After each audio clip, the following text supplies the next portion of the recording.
Recevoir la parole du Seigneur. Nous n'avons pas reçu.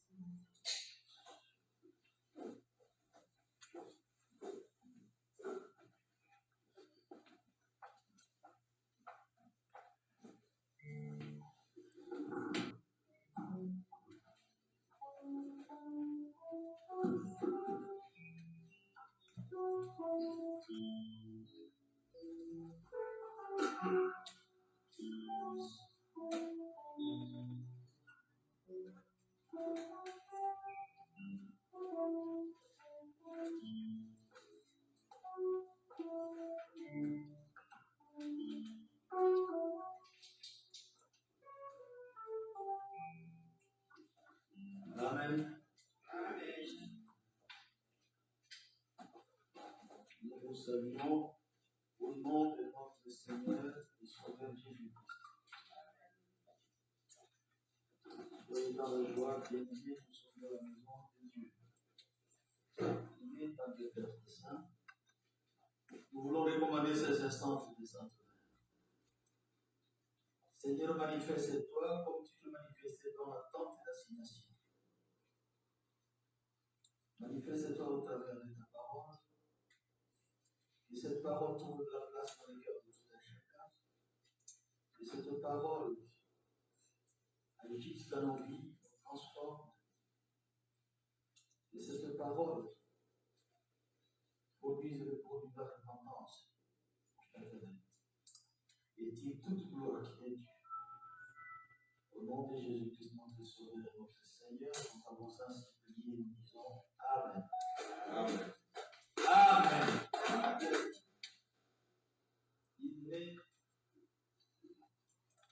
Je voudrais, dans ce message,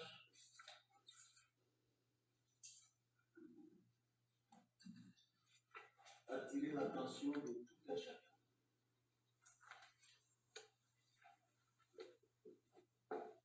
Je voudrais rappeler la conscience de tout un chacun.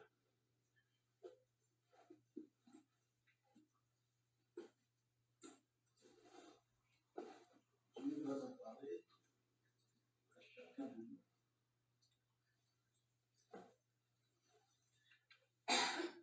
Si chacun prenait sa part,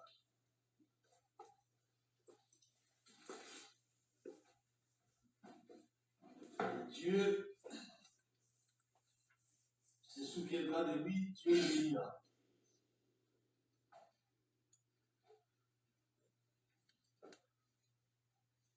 Nous pouvons noter ces versets, Exode 23, chapitre 25, qu'est-ce que j'ai dit, Exode 23, donc chapitre 23, versets 25 à 28. Nous allons prendre l'Apocalypse chapitre 22, verset 12. Hébreux 11, verset 6. Matthieu 25, 14 à 30. Je reprends Exode 23, 25 et 28. Apocalypse 22, 12. Hébreux 11, 6. Matthieu 25, 14 à 30.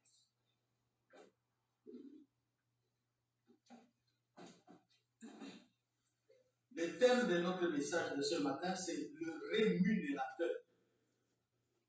Le rémunérateur. Et chacun prenne conscience de son appel bien-aimé,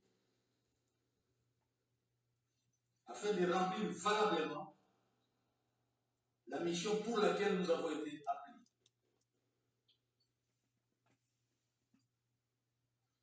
Que chacun prenne conscience de son appel. Nous sommes dans la maison de Dieu. La maison de Dieu, c'est comme une entreprise. Il y a un chef. Jésus-Christ est le chef de son église. Amen. Bien-aimés, je voudrais, dans ce message,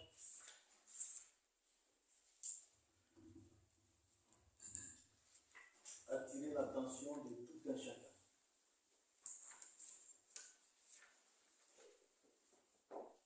Je voudrais rappeler la conscience de tout un chacun.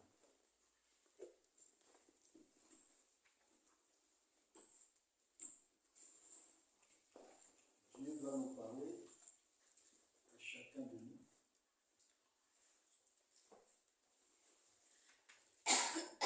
Et chacun prenne sa part.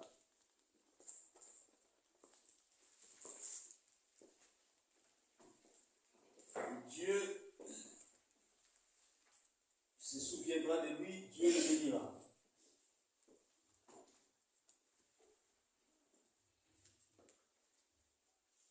Nous pouvons noter ces versets. Exode 23, chapitre 25. Qu'est-ce que j'ai dit? Exode 23, donc chapitre 23, versets 25 à 28. Nous allons prendre l'Apocalypse chapitre 22, verset 12. Hébreux 11, verset 6. Matthieu 25, 14 à 30. Je reprends. Exode 23, 25 et 28. Apocalypse 22, 12. Hébreux 11, 6. Matthieu 25, 14 à 30.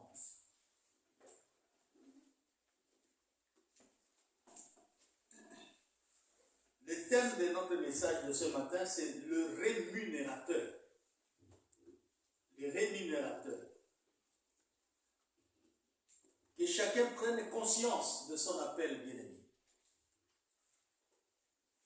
afin de remplir valablement la mission pour laquelle nous avons été appelés.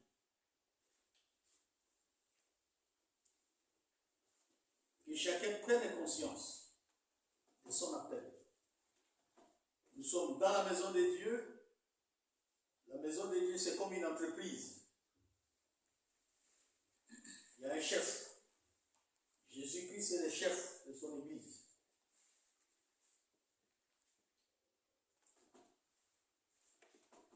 En droit, on dit qu'il y a ce qu'on appelle les contrats synallagmatiques. C'est un contrat qui est conclu entre deux parties. Vous avez l'employeur et les travailleurs. C'est exactement la même chose avec nous qui sommes serviteurs de Dieu. Nous sommes des travailleurs, des employés. Au-dessus de nous, il y a un employeur. Et nous sommes au service de cet employeur. Il y a un contrat conclu entre l'employeur et l'employé ou les employés que nous sommes. Donc, contrat conclu entre deux personnes, en droit on appelle contrat synallagmatique. Il y a des clauses quand on signe le contrat. C'est-à-dire il y a des engagements. Il y a des clauses qu'on doit respecter. Il y a les règlements d'ordre intérieur. Venez au travail à telle heure. Le travail commence à telle heure, le travail se termine à telle heure, il y a la pause de telle heure à telle heure. Ce sont les clauses du contrat. Et le salaire est d'autant. Et chacun, l'employeur comme employé, chacun est appelé à respecter ces clauses, ces conditions d'engagement. contrat où une des parties ne respecte pas, il y a violation. Et on peut résilier les contrats. En droit, c'est comme ça. Même dans les affaires de Dieu.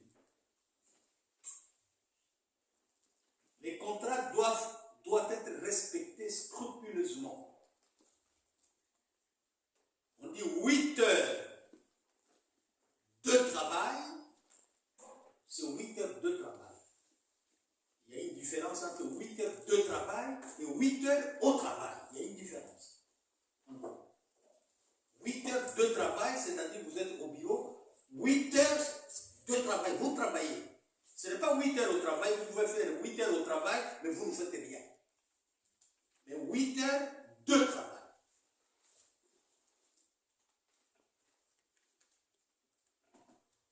Alors, le thème de notre message, les rémunérateurs, comme je dis. Les rémunérateurs, c'est l'employeur. Les rémunérateurs, c'est celui qui paye.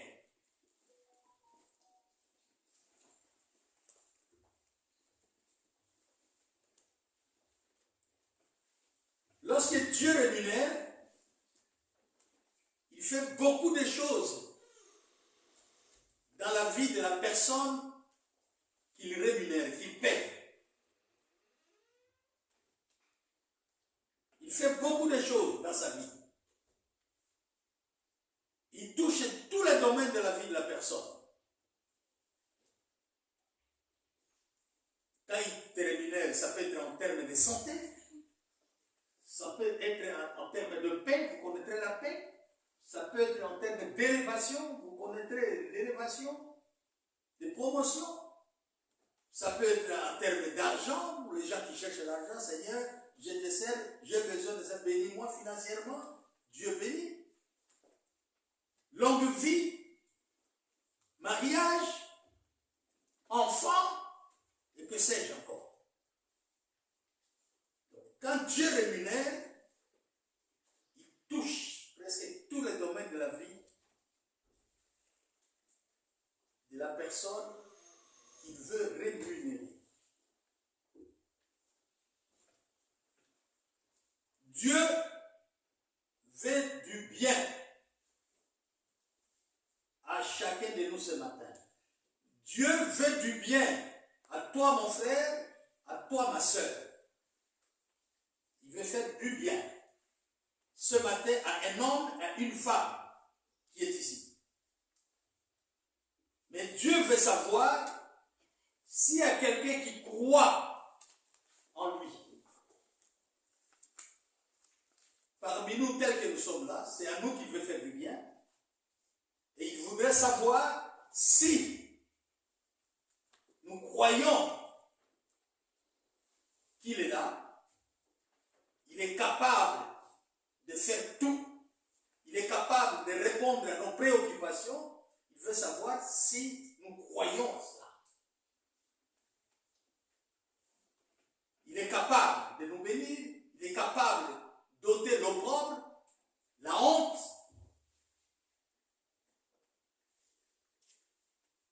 Il est capable d'opérer des miracles dans la vie de tout un chacun. Moi, j'y crois.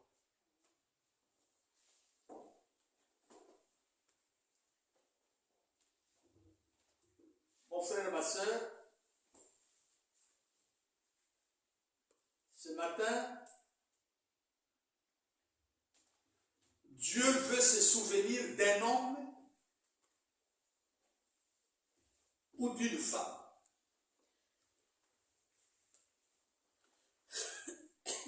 Peut-être tu croyais que Dieu t'avait oublié, Dieu t'avait abandonné, parce que peut-être il ne répondait plus à tes prières. Tu as cru peut-être, à tort ou à raison, que Dieu t'a oublié ou il t'a abandonné. Mais malgré ses multiples occupations, il est Dieu. Ce n'est pas comme un homme. Dieu n'oublie personne. Malgré ses multiples préoccupations, Dieu n'oublie personne et il veut ce matin, il veut se révéler ce matin à quelqu'un. Il veut révéler ce matin dans la vie de quelqu'un comme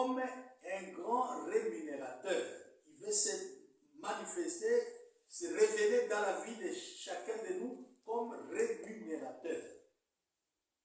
Le rémunérateur, c'est celui qui paye les salaires. La rémunération, c'est le salaire. Et aujourd'hui, Dieu veut se révéler dans la vie de quelqu'un comme un grand rémunérateur. Bien-aimé dans le Seigneur, lorsque Dieu rémunère, il restaure tout dans la vie de la personne. Il restaure nos vies.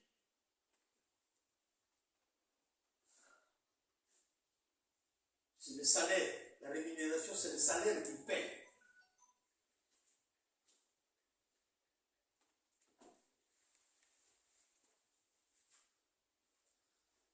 C'est qui le rémunérateur? Comme je l'ai dit, le rémunérateur est celui qui rémunère. C'est celui qui paye. C'est celui qui rétribue. Il paye un salaire, la rétribution. Les salaires, quand vous avez travaillé, comme on dit, les travailleurs méritent le salaire. Vous travaillez, et à la fin du mois, selon les contrats, le rémunérateur, qui est l'employeur, paye les salaires. Vous avez travaillé temps plein, il paye salaire plein. Vous avez travaillé avec des absences, on coupe. Le rémunérateur, c'est celui qui rémunère, qui paye, qui rétribue. C'est lui l'employeur. Et nous avons un employeur qui est Dieu.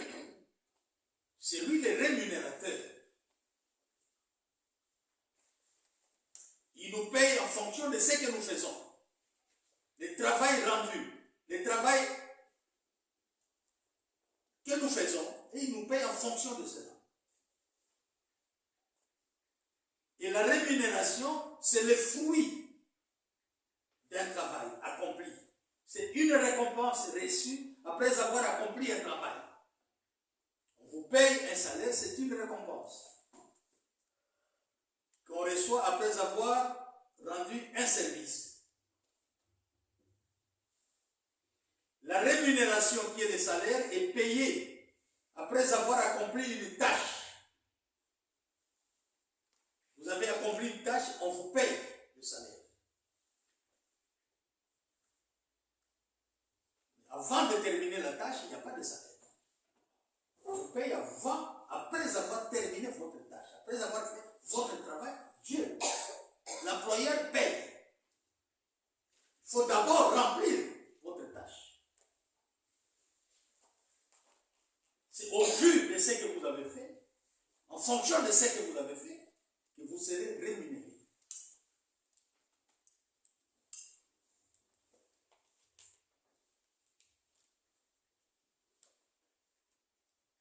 Mon frère, ma soeur, travaillons. Travaillons d'arrache-pied.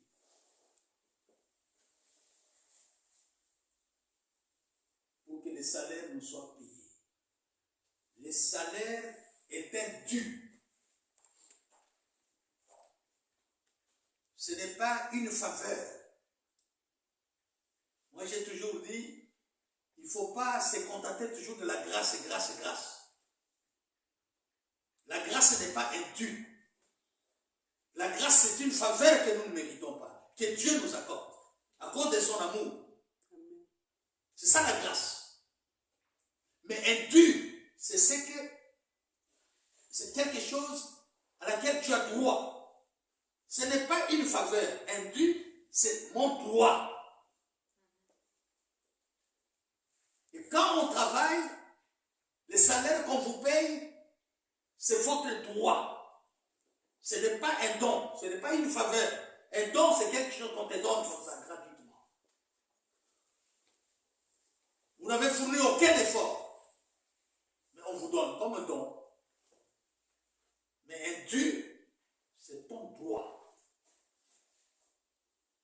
Tu peux le réclamer.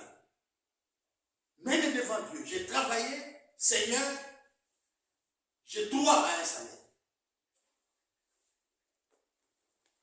Dieu est juste. Il dit oui, il a travaillé, il a droit à son salaire, je paye son salaire.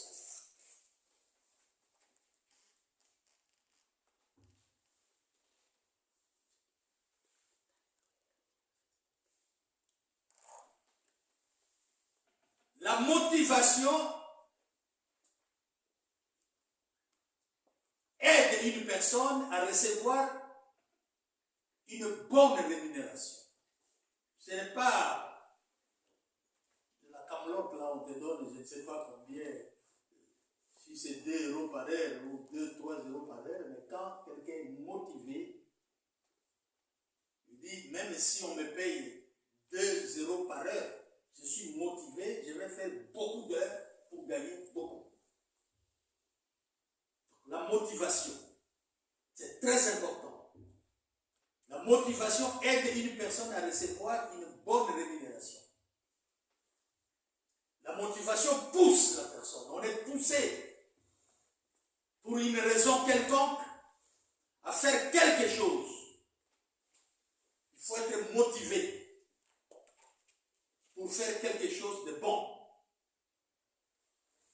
La motivation est nécessaire.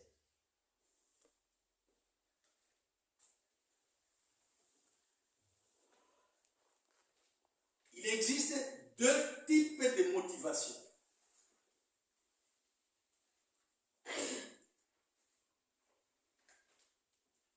Il y a des gens qui viennent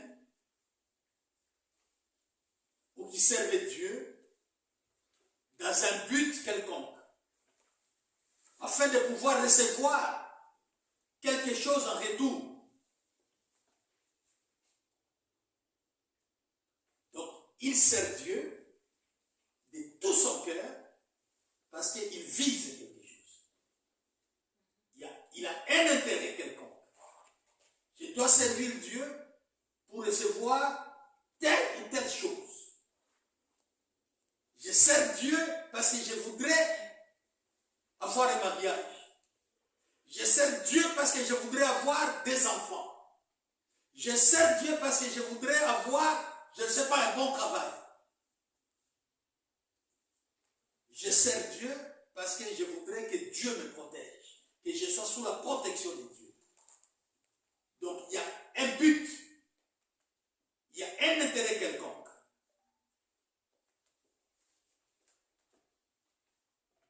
Il y en a d'autres qui viennent et qui servent Dieu simplement pour prouver leur amour à ce Dieu-là qui les avait aimés le premier et qui a sacrifié son fils pour eux. Il y en a qui viennent dans cet esprit-là de servir Dieu pour lui témoigner leur amour.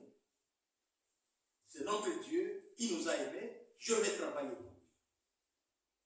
Mais, que ça soit travailler pour un intérêt quelconque, parce que je vais te bénir, je vais te protéger, je sers Dieu de tout mon cœur. Servir Dieu aussi pour, en guise de reconnaissance de l'amour que Dieu a témoigné envers nous. On est reconnaissant envers Dieu. Il n'y a rien de mal dans ces 2 types de motivation. Je sers Dieu pour avoir quelque chose.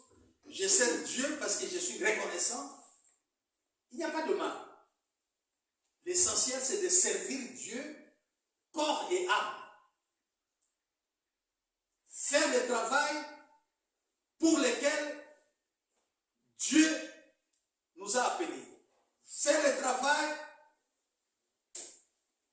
vous avez promis à Dieu que je vais faire ceci, et faire ce travail-là. C'est tout. Si vous avez promis à Dieu que je vais travailler pour vous, je vais faire cela parce que j'ai besoin de ceci. Je vais faire ceci ou cela parce que vous m'avez aimé, je suis en vie, je suis en bonne santé.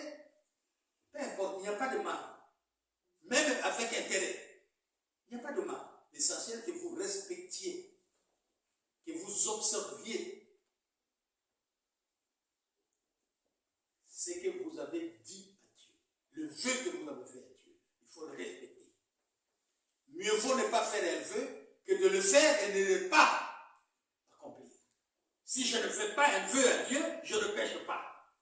Mais quand je fais un vœu à Dieu et que je n'observe pas, je ne respecte pas ce vœu, je pêche. Donc, ce type de motivation, il n'y a pas de problème. L'essentiel, c'est de respecter, de faire ce travail-là.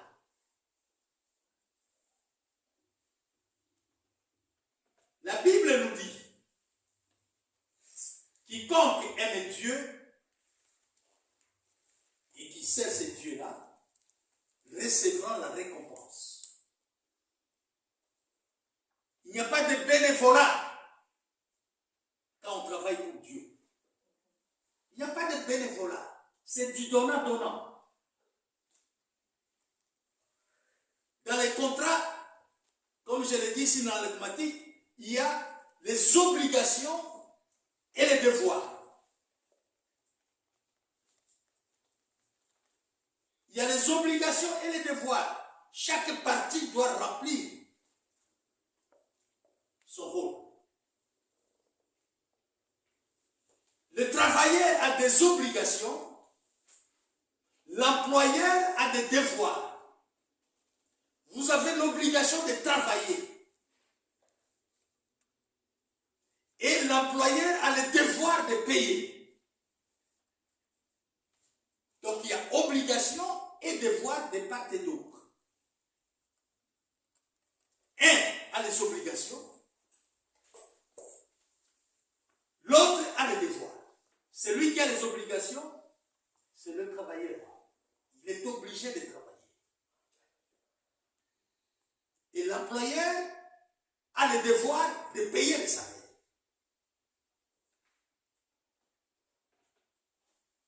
Mais chez nous, les meilleurs employeurs, il n'y a pas meilleur employeur comme Dieu. Nous travaillons dans des entreprises, dans des sociétés, nous savons comment se comportent nos employeurs. Il y en a qui sont honnêtes, il y en a qui ne le sont pas.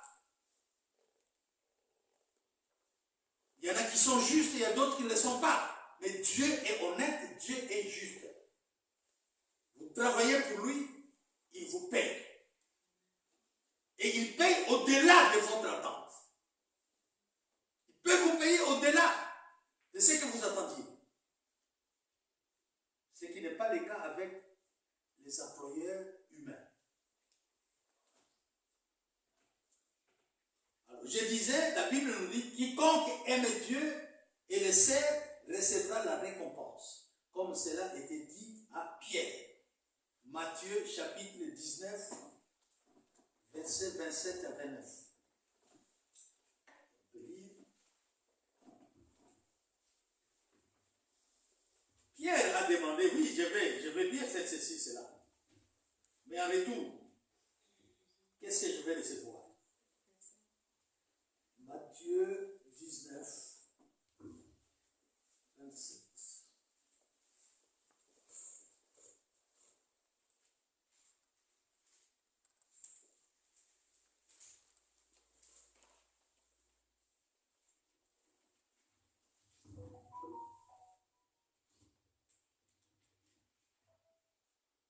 Matthieu 19, 27 à 29.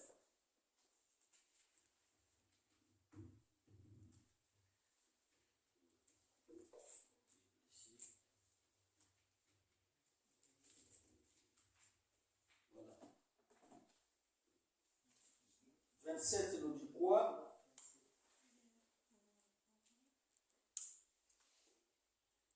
Matthieu 19, moi je suis Matthieu. Matthieu 19, verset 27.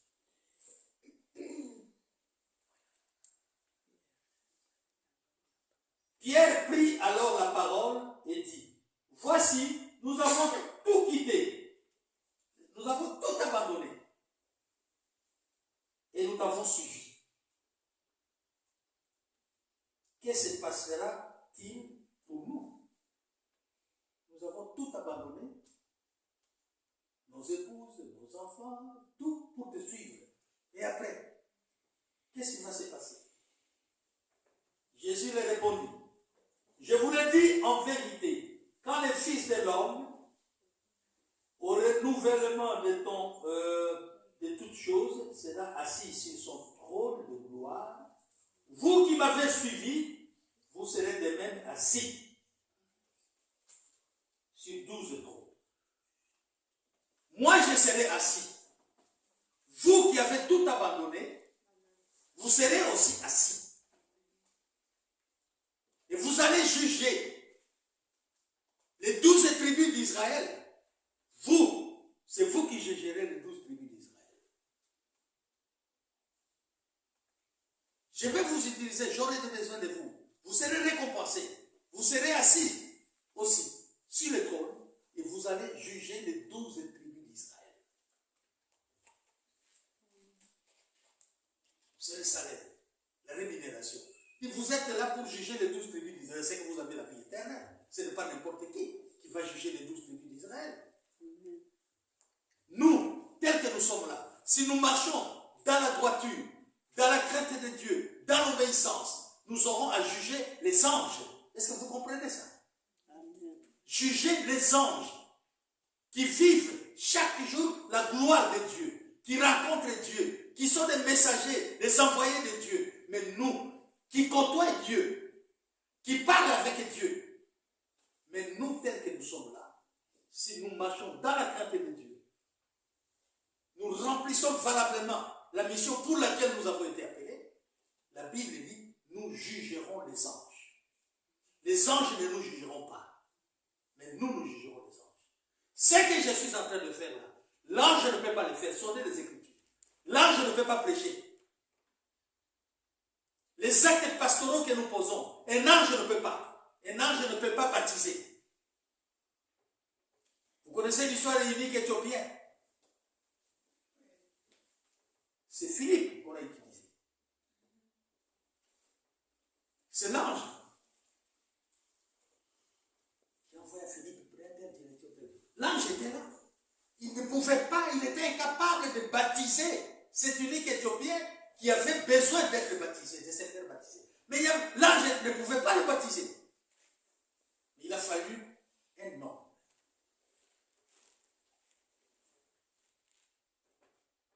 Et si Dieu vous donnait les yeux spirituels, la Bible dit, même nous sommes là, les anges font des va-et-vient, ils descendent, ils montent, ils descendent, ils suivent. Mais ils ne peuvent pas se tenir ici pour prêcher de Dieu. C'est l'homme qui le fait. Et pas n'importe quel homme. Tel que nous sommes des serviteurs de servants de Dieu. Chacun a un ministère. Nous sommes capables de le faire. Ne prenons pas en vain la grâce de Dieu. C'est pas moi qui le dis, c'est la Bible qui le dit. Ne prenons pas en vain la grâce de Dieu.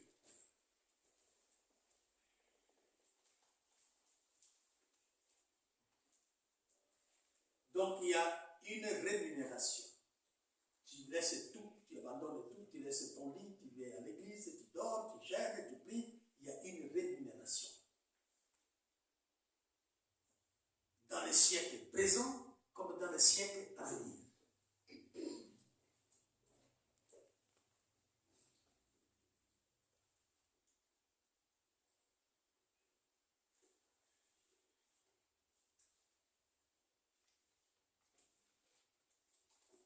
Je voudrais dire à une personne ce matin que le temps prévu pour sa rémunération est arrivé. Le temps prévu pour rémunérer ses enfants, ses serviteurs, ses servantes, ce temps est arrivé.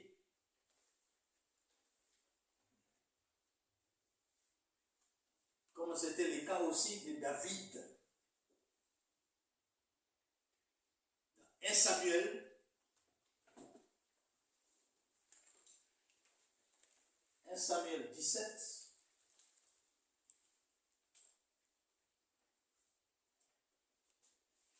« 25 à 27.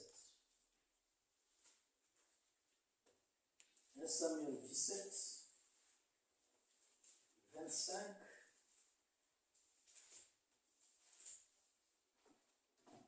17, 25 à 27. La Bible nous dit, chacun disait,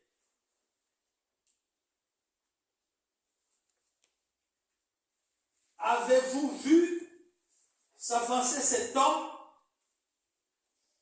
C'est pour jeter un défi à Israël qui s'est avancé. Si quelqu'un les tue, le roi les comblera de richesses. C'est la rémunération. Celui qui va combattre, il s'agit de Goliath. Celui qui va combattre Goliath et qui va les tuer, qui va les vaincre, Dieu va les combler de richesses. Il lui donnera sa fille en libération et libérera sa famille de tout impôt en Israël. C'est un défi. David était poussé par l'amour pour son Dieu. Il était poussé par l'amour pour sa patrie, qui est Israël. Et un incirconcis, un Philistin, qui va se mettre à injurier le Dieu d'Israël. Et on a cherché quelqu'un pour s'attaquer à cet homme-là, malgré sa taille, sa carrure. C'était un homme habitué au combat, Goliath. Mais puisqu'il a osé dire n'importe quoi à Israël, cette nation que David aimait, il a osé dire n'importe quoi à ce Dieu d'Israël que David aimait. David s'est porté candidat pour affronter cet homme malgré sa taille.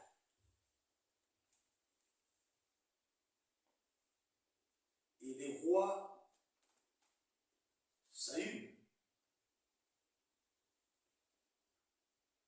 c'est lui qui va faire ça. Moi, je lui donnerai ma fille en mariage.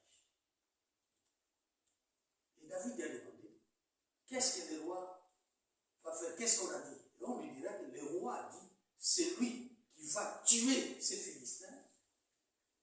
C'est lui qui a osé injurier les dieux d'Israël. C'est lui qui va les tuer. Et Dieu va les récompenser. Il lui donnera des richesses. En sus de cela, il va lui donner sa fille en mariage. C'était Michal.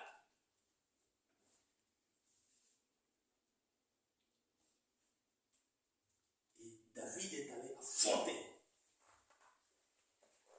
pour un but. Avoir les richesses, avoir la fille du roi. Et il est allé jusqu'au bout. Il a accompli sa mission. Ce n'est pas mauvais. Il a combattu pour un intérêt quelconque. Ce n'est pas mauvais. Et il l'a fait. Et ce que Dieu devait faire pour lui, Dieu l'a fait. Il lui a donné Michal, qui malheureusement ne s'était pas comporté dignement. C'est la seule femme dans la Bible qui est morte stérile. Les 8 autres femmes dans la Bible ont fini par concevoir. Michal, non. Parce qu'elle s'est moquée de son mari David quand David dansait. Dis-toi roi. C'est quel roi ça qui se met à danser devant des gens comme ça? Et Dieu a dit, ah bon? C'est Dieu qui a maudit Michal. Ce n'est pas la malédiction venue d'un homme. Et cette femme est morte sans avoir eu des enfants. Par contre, quand vous regardez, il y a à peu près 7 ou 8 femmes stériles, elles ont fini par concevoir toutes. Michal, non. David a accompli sa mission et il a été récompensé. Il a eu toutes les richesses qu'il pouvait avoir. Il a eu la femme du roi. Du roi. La fille du roi, pas la femme du roi.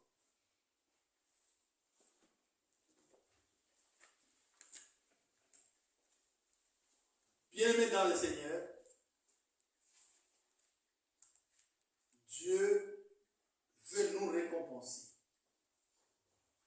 de rémunération est là. Le temps de récompense est là. La rémunération qui a été réservée à celui ou à celle qui va travailler dans la crainte de Dieu, sans faille. Le temps est là.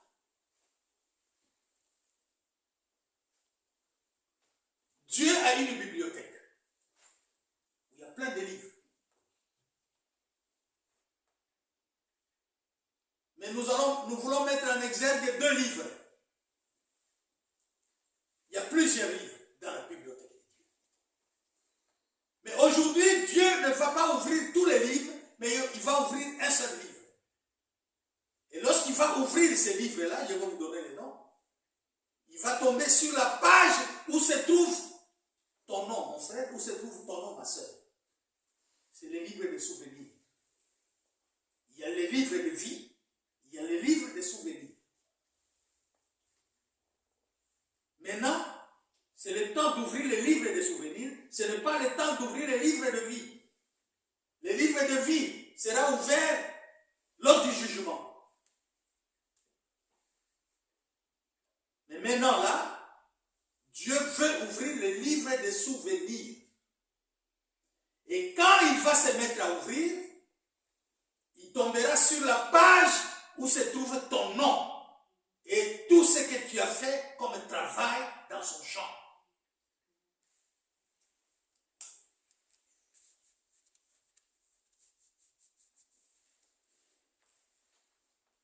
Les versets que je vous ai donnés de Exode 23, à partir de 25, 26, 27, c'est le contrat.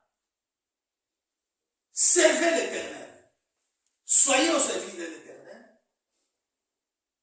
Moi, l'Éternel, je vous bénirai. Remplissez vos obligations de me servir. Moi, Dieu, je vous bénirai.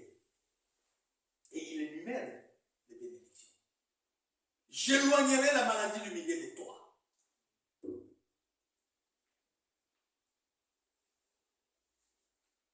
Je bénirai votre pain et vos eaux. Il n'y aura point de femmes stériles ni de femmes qui avortent dans votre pays, au milieu de vous. J'augmenterai le nombre de vos jours.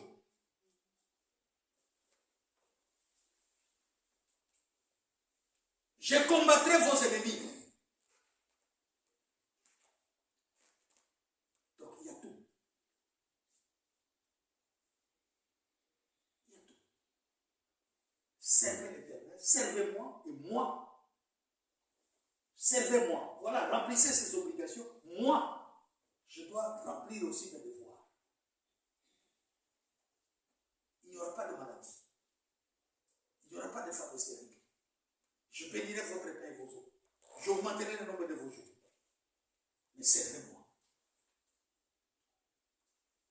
Quand on accepte, c'est le contrat qu'on signe. Quand on accepte Jésus-Christ dans sa vie comme sauveur et Seigneur, c'est un contrat qu'on signe.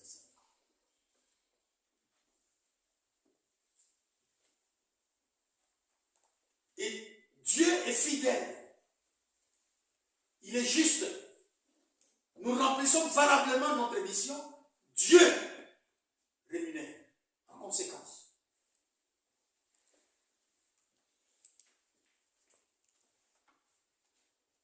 Et aujourd'hui, ce matin, Dieu va faire sortir les livres de souvenirs. À chaque page qu'il va ouvrir, ce serait là où se trouve ton nom, mon frère, là où se trouve ton nom, ma soeur, là où se trouve mon nom.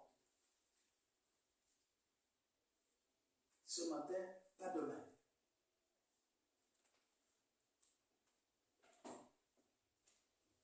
Ton nom est inscrit dans les livres des souvenirs.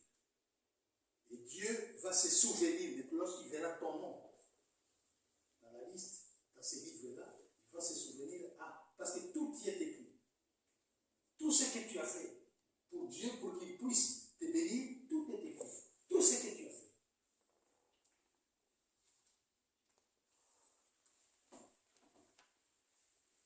Il ne faut pas croire que Dieu t'a oublié, mon frère et ma soeur. Dieu ne t'a pas oublié. Dieu ne t'a pas abandonné. Il fait chaque chose à son temps. Maintenant, c'est le temps des récompenses qu'il a fait arrêter depuis longtemps. C'est ce temps, c'est maintenant. Il n'a pas oublié.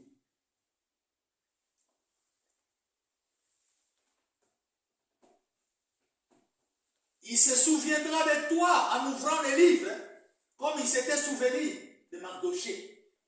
Vous connaissez l'histoire de Mardoché?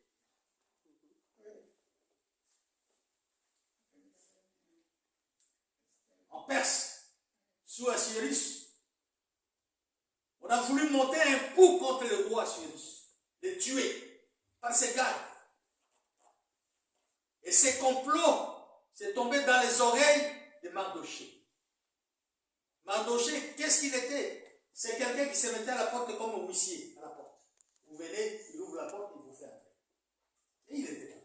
Quand on a monté les coups contre le roi, c'est tombé dans ses oreilles. Et il est allé dénoncer auprès du roi. Voilà, vos gardes là, voilà ce qu'ils veulent faire. Ils veulent vous tuer. Je dois dire, bon. Et on a mis ça dans les livres des souvenirs, les archives du royaume. On a écrit. Et un jour, le roi s'est souvenu. Il dit, mais tiens, Mardoché là est venu dénoncer un complot. Qu'est-ce qu'on avait fait pour Mardoché? Allez aux archives, amenez-moi les livres des souvenirs. C'est dans la Bible. On est allé chercher les livres des souvenirs. Et là-dedans, on a écrit ce que Mardoché avait fait. Comment il a dénoncé les complots montés contre le roi. Et le roi, lui, dit, tiens, et qu'est-ce qu'on a fait pour Mardoché? On n'a rien fait pour lui. Ah bon? Aujourd'hui, moi, je dois faire quelque chose pour Mardoché. Mardoché a été récompensé. Mardoché a été rémunéré pour le travail qu'il avait fait. Et qui était inscrit dans les livres des souvenirs du royaume. On l'a élevé en dignité. Il est monté sur le cheval, le roi. On a fait les tours avec lui partout.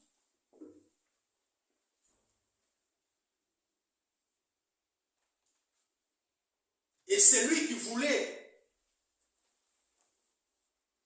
qui a monté les coups pour le faire périr. Aman.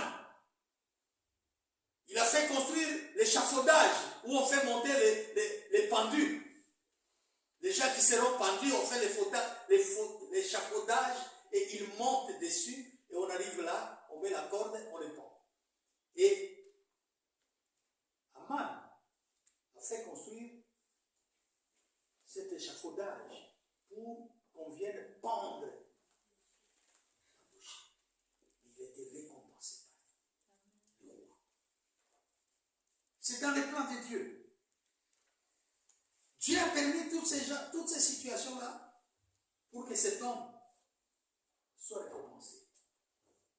Et c'est Aman-là, lui-même qui a monté cet échafaudage pour qu'on vienne y pendre Naaman et Mardoché.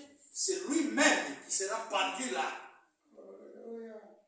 Lui-même sera pendu. Et Mardoché a été récompensé, rémunéré. En dignité, il est monté. Dans un pays où il était étranger.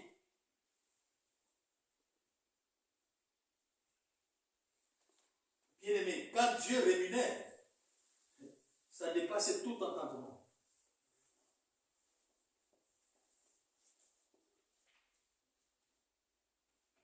Ce matin, tu peux même, comme Ézéchias, rappeler à ton Dieu tout ce que tu as fait. 1 Roi, chapitre 20, à partir des versets 1 à 11. 1 Roi 20, 1 à 11. Qu'est-ce que j'ai dit? 2 Rois, pardon. 2 Rois 20, 1 à 11. Mon frère, ma soeur, tu peux rappeler rappeler à ton Dieu tout le temps que tu as passé à son église. Ne négligeons rien, bien aimé. J'en appelle à votre conscience, la conscience de tout un chacun. Vous pouvez rappeler à Dieu. Maintenant là, le temps que toi et moi, nous avons passé dans sa maison, à balayer le temple de Dieu ici. Tout est rémunéré. Comme on dit en français, il n'y a pas de sot métier, mais il n'y a que des sots des gens. Tu peux rappeler à Dieu, toi dans ton église, dans ta maison, je me mets là à balayer, à ranger les chaises, à nettoyer les toilettes, à ranger les instruments, à chanter pour toi, à intercéder, à gêner pour les autres. Tu peux rappeler aujourd'hui à Dieu ce que tu as toujours fait pour lui dans sa maison. Comme Ézéchias l'avait fait.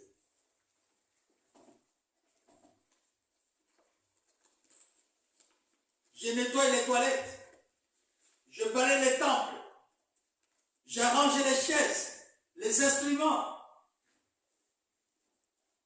je chante, j'intercède, je jeûne pour les autres, je fais la modération, j'exhorte, je prêche. Même si tu as l'habitude de faire les beignets, après le culte là, les gens mangent les beignets dehors. Dieu va se souvenir de toi. Même les canettes, de l'eau que tu donnes, Seigneur, à chaque fois, après le culte, moi, le peu là que j'ai, voilà ce que je fais. Souviens-toi de moi. Ézéchias l'a fait, il était condamné. Dieu lui a dit, fais maintenant ton testament, tu vas mourir. Tu vas mourir. Le prophète Esaïe est allé le voir pour dire, prépare-toi. C'est ton heure, tu dois partir. Tu dois mourir. Si tu as des testaments à faire, fais-le. La Bible dit, Ézéchias est sorti. Et Esaïe est sorti. C'est lui qui est venu annoncer la nouvelle. Et il n'était pas même sorti, il était encore dans la cour. Ézéchias a tourné son front contre le mur. Il a commencé à rappeler à Dieu. Souviens-toi de moi. Je marchais avec intégrité de cœur. J'ai fait ceci, cela. J'ai fait ceci. Souviens de toi, Seigneur. La Bible dit, Isaïe était encore dans la cour. Et Dieu a dit à Ézéchias, j'ai entendu tes cris. Tu ne mourras plus. Je vais augmenter 15 ans de vie. 15 ans de vie. C'était la rémunération. Pour le travail fait. Comment il marchait dans la crainte de Dieu, dans l'intégrité. Il a rappelé à Dieu. Et Dieu s'est souvenu. Ézéchias s'est dit, bon d'accord, tu ne mourras plus, je t'ajoute encore 15 ans.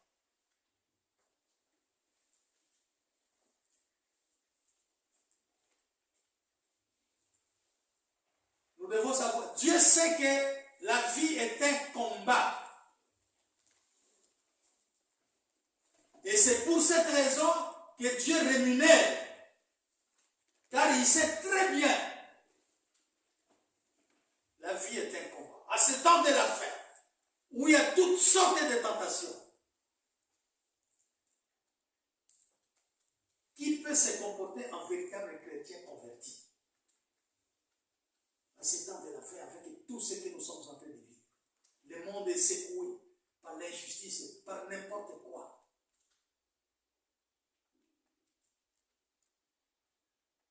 Tu peux compromettre ton ministère à cause de souffrances. Tu peux voler.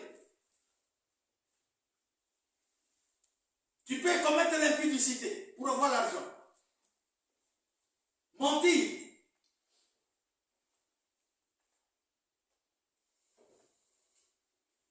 On a vu l'argent des dîmes et des offrandes, les gens volaient. Un homme de Dieu avait mis 4 000 dollars dans une enveloppe sur laquelle il avait écrit avec de l'encre verte.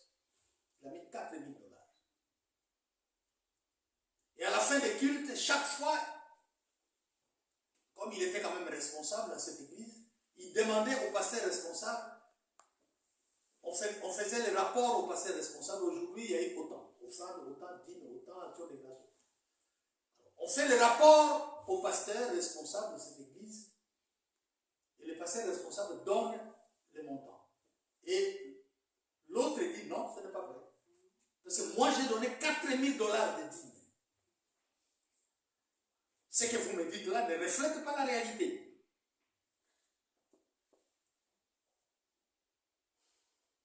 Bon, oui, j'ai mis 4 000 dollars. Les gens ont pris. Moi, je connais personnellement ces gens.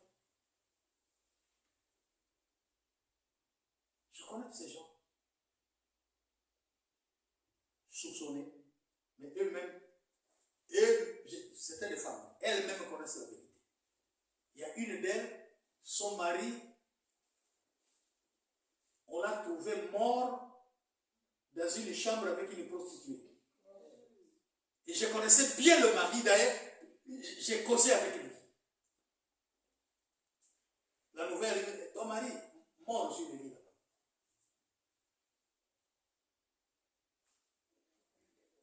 Il y a l'autre, une femme qui était soupçonnée dans cette histoire. Elle a ouvert, je ne sais pas, un magasin, on est venu, on a pillé ce magasin-là. Elle n'est pas mariée, elle n'a pas d'enfant. Je ne sais pas, peut-être maintenant là, elle est mariée, je ne sais pas. Et Dieu sait, la vie est un combat. Il y a beaucoup de tentations. Est-ce que nous allons résister avec les problèmes que le monde est en train de traverser, les difficultés de tout genre? Sans argent, tu n'es rien, tu ne vaux rien, tu ne sais rien faire. Et les gens sont... Et Dieu rémunère, paye ceux qui les servent, ceux qui sont à son service. Dieu ne les abandonne pas. Dieu est conscient de cela. Tu peux te faire corrompre parce que tu as besoin de l'argent, la corruption. Au lieu de marcher dans la droiture, la fraude, le mensonge, le vol. Et Dieu sait que la vie est un combat. Ces enfants, les chrétiens convertis, il faut les assister pour qu'ils ne tombent pas dans cette tentation. Et Dieu pourvoit, Dieu rémunère pour que cela ne puisse pas nous arriver. Dieu me bénit. Pourquoi je vais aller chercher, voler, je ne sais pas moi, frauder ou quoi, pendant que Dieu me bénit?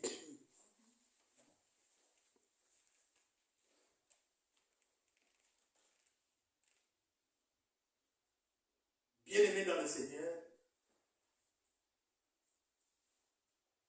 travaillons pour ces dieux-là. Ils payent, ils rémunèrent.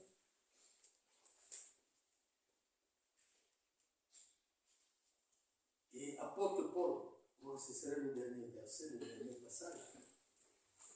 D'ailleurs, apôtre Paul dit dans 2 Timothée chapitre 4, 7 à 8, j'ai combattu le bon combat et j'ai gardé la foi. Désormais, la couronne de justice m'est réservée.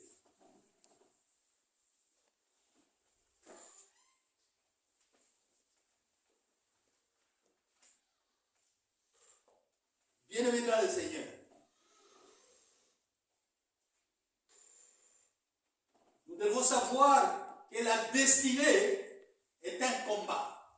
Pour arriver là où Dieu a prévu, il y a des combats. Les satanistes, les sorciers, les démons, ils sont là. Pour que tu n'atteignes pas ta destinée. C'est un combat de chaque jour. Tu n'arrives pas. C'est un combat et Dieu le sait. La destinée est un combat, bien-aimé.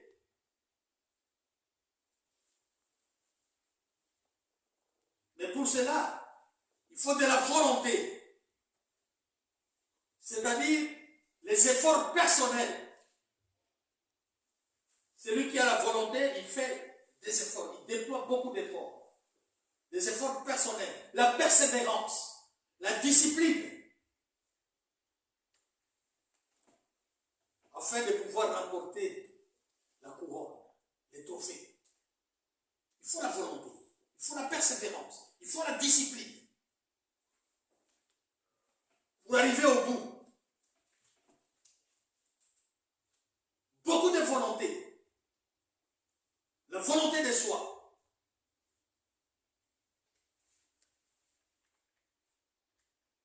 Et tu vas remporter la couronne. Comme Paul l'a dit. J'ai combattu le bon combat. Et j'ai gardé la foi. Il faut avoir la foi. Je ne suis pas seul, je suis avec Dieu. Même si je traverse la vallée de l'ombre de la mort, je ne crains rien. Car la houlette et le bâton de l'Éternel me rassurent. Il faut avoir cette foi-là. Et désormais, la couronne de justice m'est réservée. Malgré ce qu'il était, Paul, Saul, persécuteur, pharisien,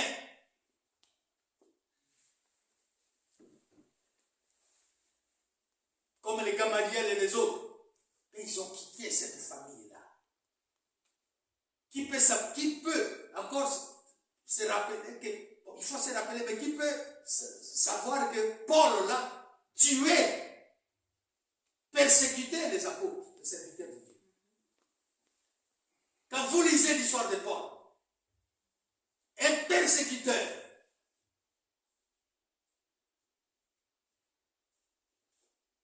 mais quand il a rencontré le Seigneur, sur la route de Damas où il allait persécuter les apôtres, il a rencontré le Seigneur. Et quand le Seigneur lui a dit, Paul, Saul, personne ne lui a dit que la voix que tu entends, c'est la voix du Seigneur. Saul, parce que c'est son nom de Paul, le nom de Saul a changé après la conversion. Il s'appelait Saul. Le plus petit. Pourquoi me persécutes-tu? Nous sommes serviteurs et servantes de Dieu. Celui qui te cause du tort, il cause du tort à Dieu.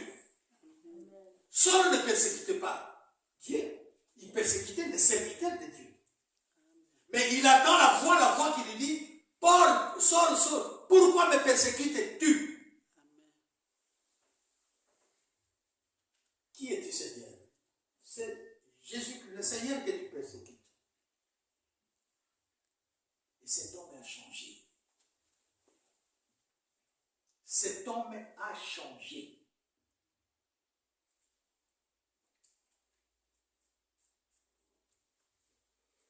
Parmi les apôtres, il est devenu un des plus, je peux dire le plus grand des apôtres, alors qu'il était le dernier. Et Dieu attend de nous un tel changement. Il attend de nous un tel changement, la transformation. Il était le dernier. Il n'avait pas rempli les conditions pour pouvoir remplacer Judas Iscariote. Il n'avait pas rempli les conditions. Mais il était appelé de Dieu. Les conditions qui étaient imposées par les autres apôtres. Saul, l'apôtre, était exclu. Parce qu'on a dit, pour être apôtre, pour remplacer Judas Iscariote qui vient de mourir, il faut avoir été disciple de notre Seigneur pendant ces 3 années de ministère sur la terre avant de mourir. Or, à ce moment-là, Saul persécutait. Il n'était pas disciple. Donc, il était exclu. Mais comme Dieu l'avait choisi,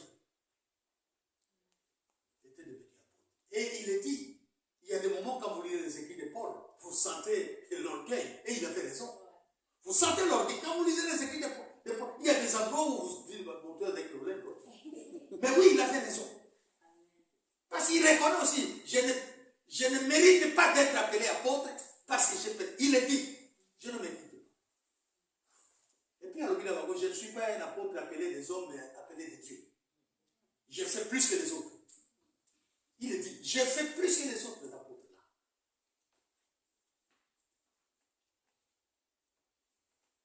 Le Nouveau Testament compte 27 livres. Lui seul en a écrit 13.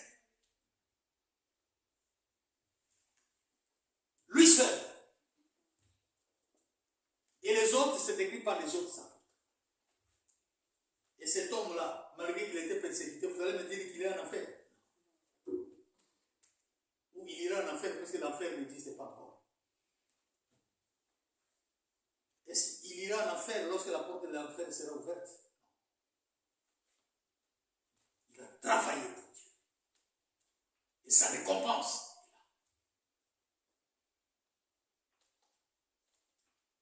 C'est ce que Dieu nous demande de faire, bien-aimés. En ces temps de la fin. Nous tendons vers la fin. Nous devons savoir que la destinée est un combat, comme je l'ai dit. C'est un combat. Mais nous devons persévérer.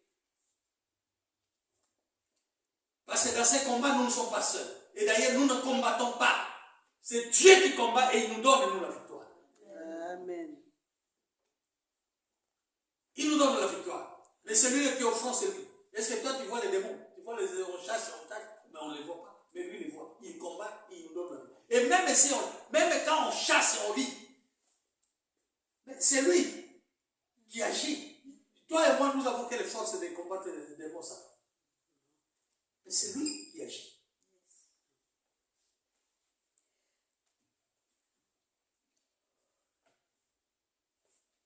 Fidélité, travail, persévérance.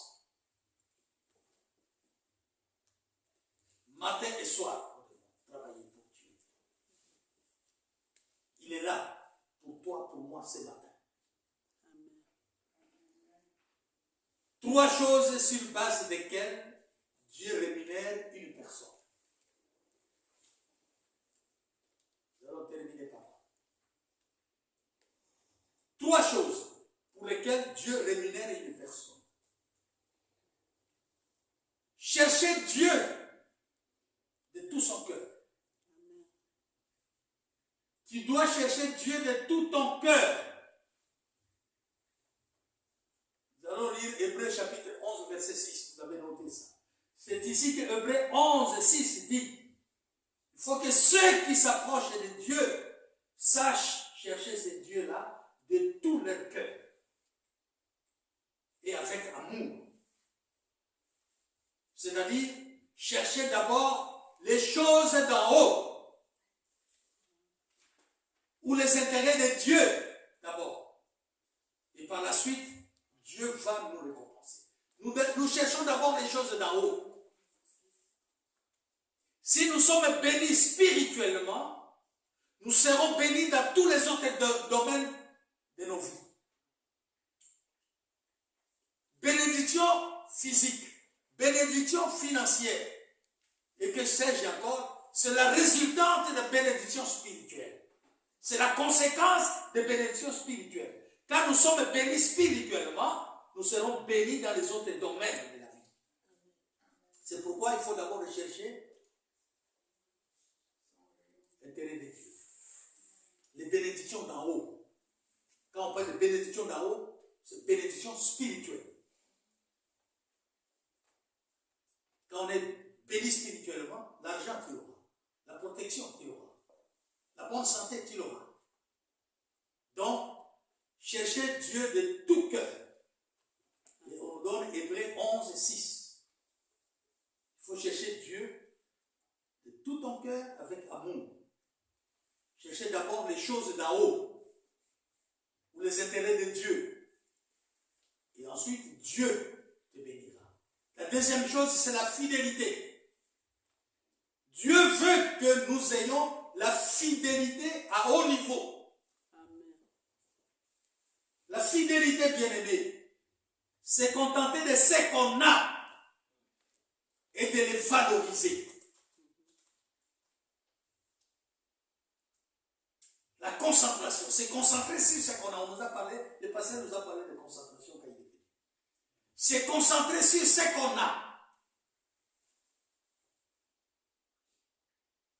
La fidélité Dieu veut que nous ayons la fidélité à haut niveau. C'est contenter de ce qu'on a et de les valoriser. Comme nous l'apprend Matthieu 25, 14 à 30. Ici, on parle de parabole de talent. Le peu que tu as là, contente-toi de ça. Concentre-toi pour valoriser le peu que tu as. On nous parle de talent ici. Vous allez dire, Dieu a donné de l'argent à 3 personnes, l'autre 5 talents, l'autre, je ne sais pas, 2, l'autre 1. Dis-moi, je parle. Celui qui a reçu 5 a fructifié ça, il a travaillé, il s'est concentré sur les 5 là qu'on lui a donné. Il en a eu le double. Celui qui a reçu 2, la même chose, il s'est concentré, il a travaillé, il a valorisé ce qu'il avait. Il a eu 4. Mais celui qui a reçu 1, il dit, mon chef là, je connais comment il aime l'argent, là où il n'a pas travaillé, il va chercher. Non, son argent là, moi. Et quand le chef est revenu, il a demandé, celui de 5 a dit, moi vous m'avez donné 5, voilà je vous donne 10. Bon serviteur. Celui de 2, moi j'en ai 4. Bon serviteur. Et l'autre, il dit, ah moi, te connaissant, ton argent là, je ne sais pas, j'ai enterré, hein, voilà les 1 euro que tu m'as donné là. Mauvais serviteur. Si tu savais que je suis comme ça, il fallait, mais laissez mon argent, j'allais mettre dans la banque allait m'apporter des intérêts. Il apporte des intérêts. Vous gardez de l'argent pendant des mois et des années et vous me ramenez toujours les 1 euro qu'il t'avait donné. Et la Bible nous dit, celui qui a beaucoup, on lui donnera beaucoup. Celui qui a peu, même le peu là, si tu n'as pas bien géré le peu là, on t'arrachera ça. Amen. Chacun de nous a une grâce, telle que nous sommes là. Amen. Chacun de nous a une grâce. Bien aimé, travaillons pour Dieu.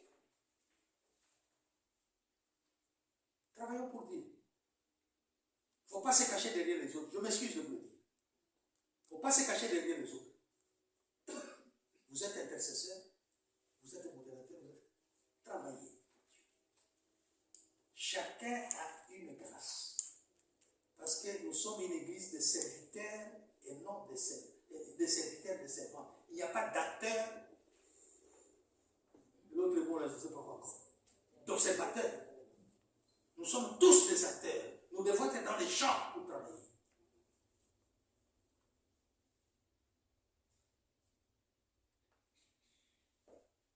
Nous devons travailler.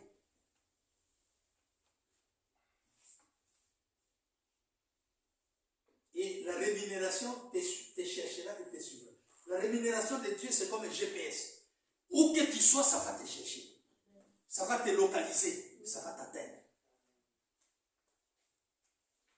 Nous avons la grâce. Chacun de nous ici a une grâce particulière.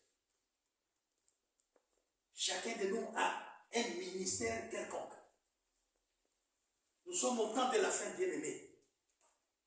Dieu peut se rappeler de toi, se souvenir de toi pour ça, j'ai fait ça au Seigneur. Voilà, j'ai fait ça. Souviens-toi de moi. Dieu va se rappeler de toi. Il te protégera. Il te bénira. Mais tu vas dire à Dieu quoi? Qu'est-ce que tu vas dire à Dieu? Dieu va te dire, oui, tu me demandes la protection. question, tu me demandes une longue vie, une bonne santé. Mais toi, en retour, qu'est-ce que tu as fait pour moi? Mais quand tu as fait quelque chose pour Dieu, tu mets Dieu devant ses propres paroles. Ça, c'est sorti de ta bouche, toi, Dieu, tu ne mens pas. Ce n'est pas sorti de la bouche d'un homme. Un homme ment, mais toi, Dieu, tu ne mens pas. Tu as dit ça. Tu mets Dieu devant ses propres paroles. Tu mets Dieu devant ses propres promesses. Tout en sachant que Dieu ne va pas te dire, toi, tu me disais, et toi, non. Tu sais que j'ai servi Dieu, j'ai travaillé pour Dieu. J'ai dit à Dieu, tu m'as dit, moi dans ton champ, toi dans ma maison, sers-moi, tu feras ceci, cela. C'est toi qui m'as dit. Je le fais. Il n'y a pas un seul péché que moi je peux commettre que Dieu ne peut pas pardonner. Il n'y a pas un seul péché que je peux commettre pour lequel Jésus-Christ n'est pas mort sur la croix. Ce péché n'existait pas. Tu rappelles à Dieu. Tu m'as dit dans Ésaïe chapitre 1 verset 18, même si vos péchés sont comme les cramoisis, deviendront blancs comme la neige. Rouge comme la pourpre des fleurs, comme la laine. Tu ne seras pas le dernier, tu seras le premier. Tu ne seras pas la queue, mais tu seras la tête. Ou en haut, ou en bas, et tout ce que vous voulez. Prospérer à tous égards, comme prospère l'état de ton âme. Tu rappelles à Dieu toutes ces paroles. Et tu sais que tu es intègre. Tu sais Dieu. Bien aimé, Dieu va réagir positivement. Amen. Dernier point, nous avons parlé de fidélité et la qualité du travail. Il ne suffit pas seulement de travailler, la qualité. La rémunération est fonction de la qualité du travail abattu. Comme nous dit dans 1 Corinthiens chapitre 3, versets 12 à 15. 1 Corinthiens 3, 12, 15. La rémunération, ce qu'on va te payer, est fonction de la qualité du travail abattu. Avec quel matériel ou quel matériau bâtis-tu? Avec quel matériel tu es en train de battre? Ou de bâtir ou de ne pas battre, de bâtir? Avec quel matériel? Sable, caillasse, cailloux, quoi? Béton? Avec quel matériel? Et t'attends-tu à quelle récompense? La récompense que toi tu attends, c'est quelle récompense? Ça doit être en fonction de la manière dont tu as travaillé, tu as servi Dieu. Les matériaux que tu as utilisés.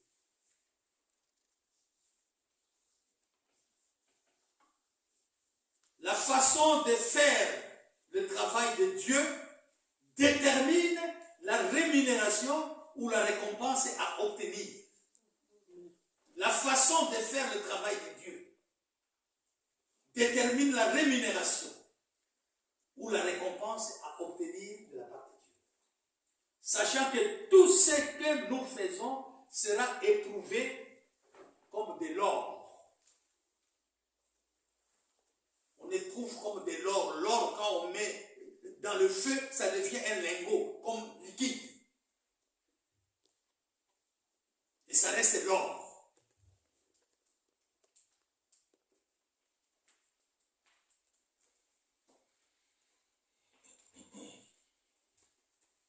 Dieu veut ce matin faire la différence en faisant de toi un témoignage.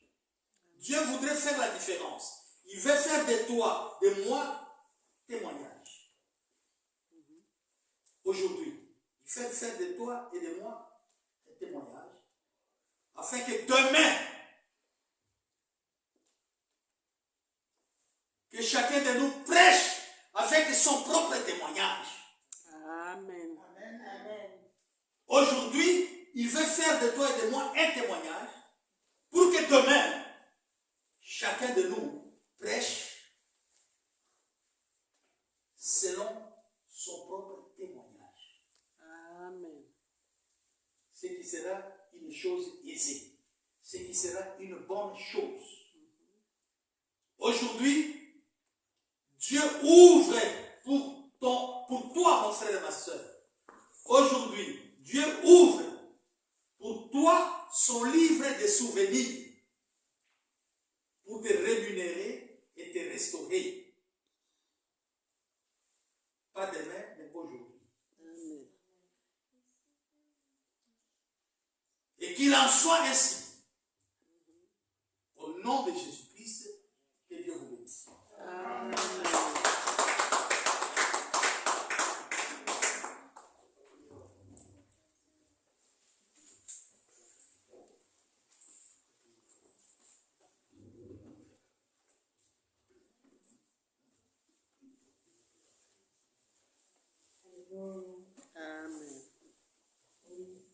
C'est le moment des offrandes.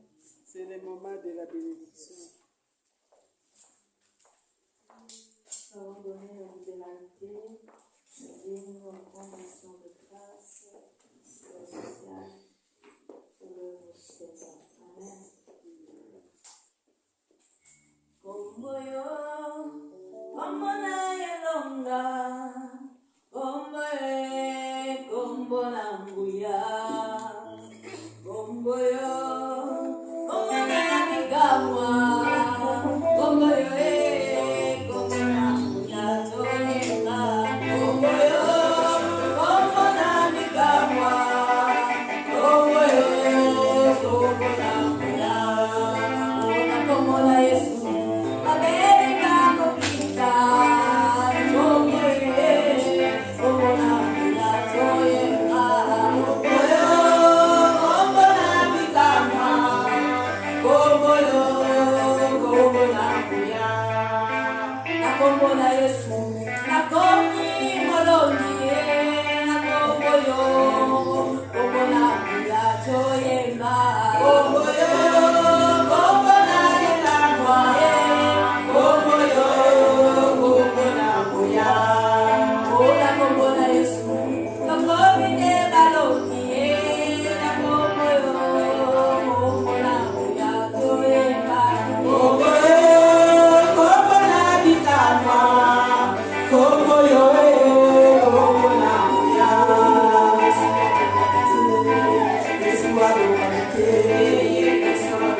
oh Yesu, osakale, oh Yesu, elokaleka, oh Yesu, akasinanga, oh Yesu, elikanga, oh Yesu, okajoino, oh Yesu, otejoino, oh Yesu, okajoino, oh Yesu, elikanga, oh Yesu, otojonio, damena kuya, tonu komonayo, Dame la nguya, na tondo komo na yo.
les serviteurs, pour l'Église de Dieu, pour les serviteurs, les servantes de Dieu, c'est vendredi à partir de 19h. C'est tout pour le moment. Est-ce qu'il y a des gens qui sont parmi nous pour la première fois? Qui sont ici pour la première fois? Ici.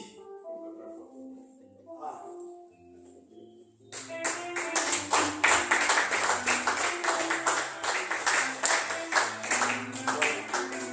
C'est le mari de notre sœur.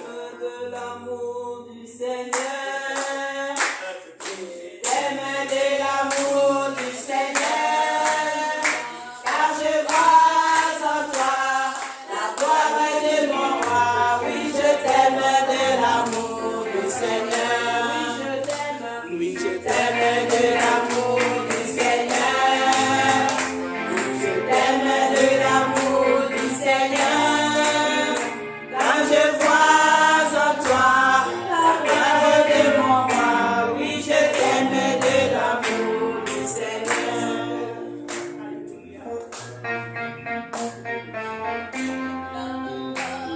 Je t'aime de l'amour du Seigneur. Quand je vois en toi la gloire de mon roi, oui, je t'aime de l'amour du Seigneur. Amen.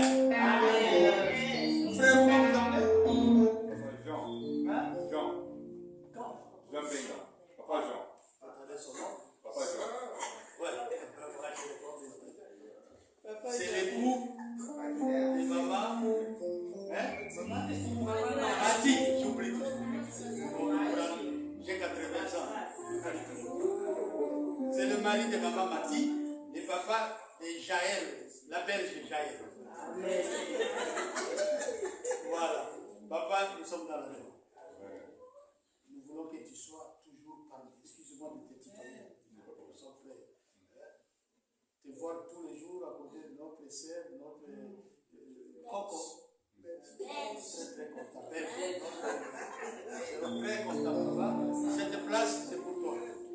Amen. Et il y a encore une sœur que je vois au coin là-bas qui était partie en voyage de noces, qui est revenue. C'est maman Maria. Bon retour.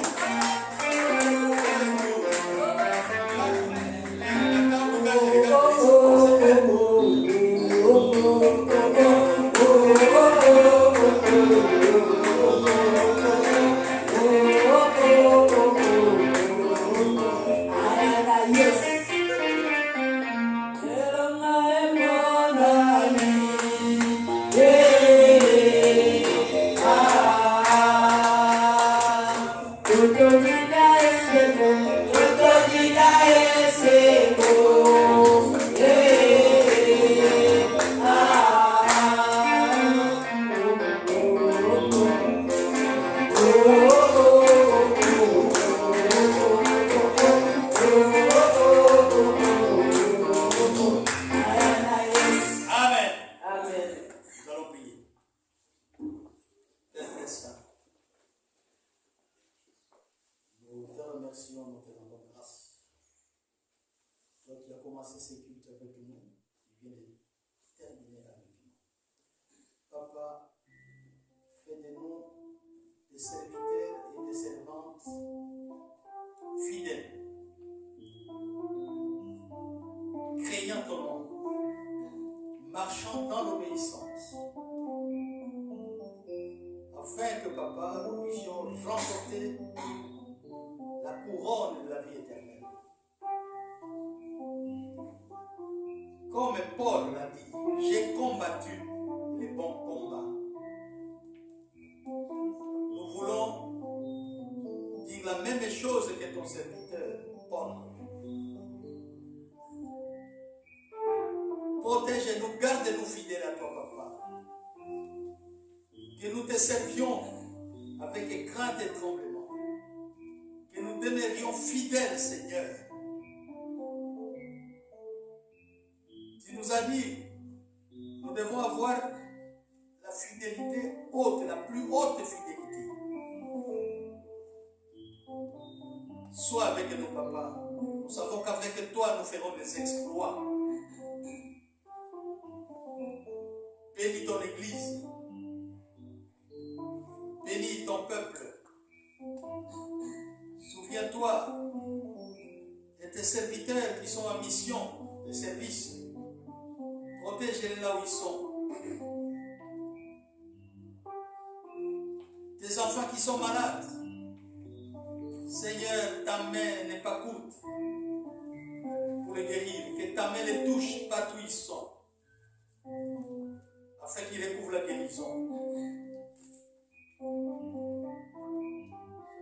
Maman Pichou, Papa Patrice, et notre petit enfant, Ephraïm.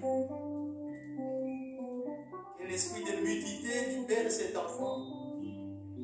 Que cet enfant parle.